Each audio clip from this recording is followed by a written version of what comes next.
Have you ever wondered what the first music sounded like? Let's take an auditory journey back in time, back to the dawn of humanity.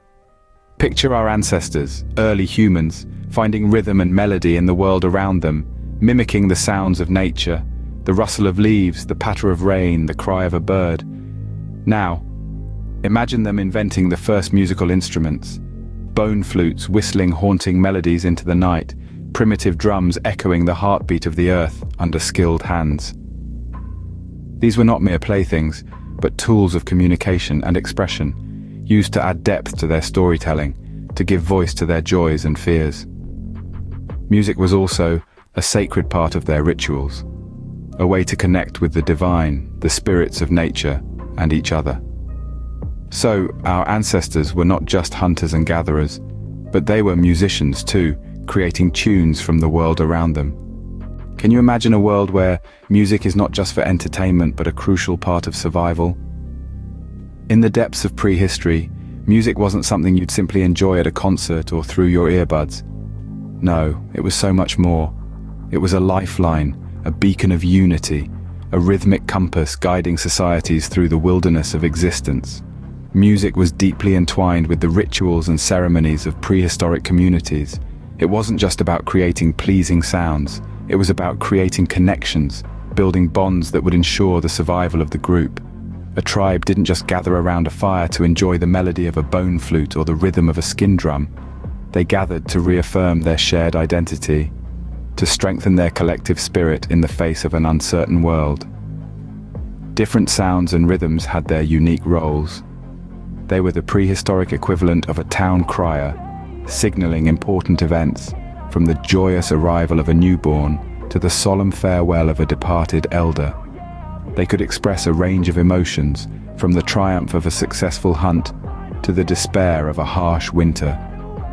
Music was the voice that echoed the pulse of prehistoric life, a pulse that resonated with every beat of the drum, every note of the flute.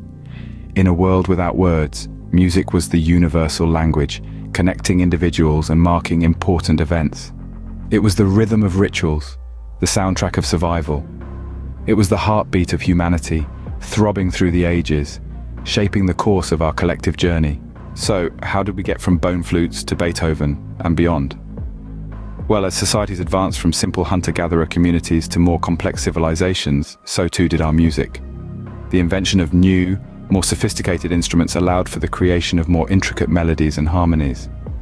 For instance, the ancient Egyptians, around 4,000 years ago, were already playing lyres and harps, while the Greeks in the first millennium before the Common Era were experimenting with the monochord, a single-stringed instrument used to study musical theory. By the time of the Roman Empire, music was already an integral part of society. It was present in religious ceremonies, military parades, and even gladiatorial games. And as the empire expanded, it absorbed the musical traditions of the cultures it conquered, adding new layers to its own musical tapestry. Fast forward to the Middle Ages, and you'll find the birth of polyphony, a style of music where two or more simultaneous melodies of equal importance are played together. This was a major development in Western music and laid the groundwork for the complex harmonies that we associate with classical music today. Speaking of classical music, who could forget the significant contributions of composers like Mozart, Bach, and Beethoven? These maestros took the principles of polyphony and expanded them, creating symphonies and concertos that continue to inspire and move audiences even today. But the evolution of music didn't stop there. The advent of new technologies in the last 2 centuries, such as the phonograph and the radio, brought music to a wider audience and allowed for the development of new genres: jazz, rock, pop, hip-hop. The list goes on and on. Each of these genres, in turn, has been influenced by the cultures and times in which they were born, reflecting the ever-changing nature of human society. And let's not forget the digital revolution. The internet has fundamentally changed how we create, distribute, and listen to music. Today, anyone with a laptop and an internet connection can compose a song, upload it online, and reach audiences across the globe. So, you see, music, like us, has evolved. From the primitive beats produced by our ancestors using bone flutes and hand drums, to the orchestral symphonies of the classical period, to the diverse genres we enjoy today, music has been a constant companion in our journey through time. From the primal beats of our ancestors to the symphonies of today, music has remained a fundamental part of the human experience, a testament to our creativity and our need to connect with one another.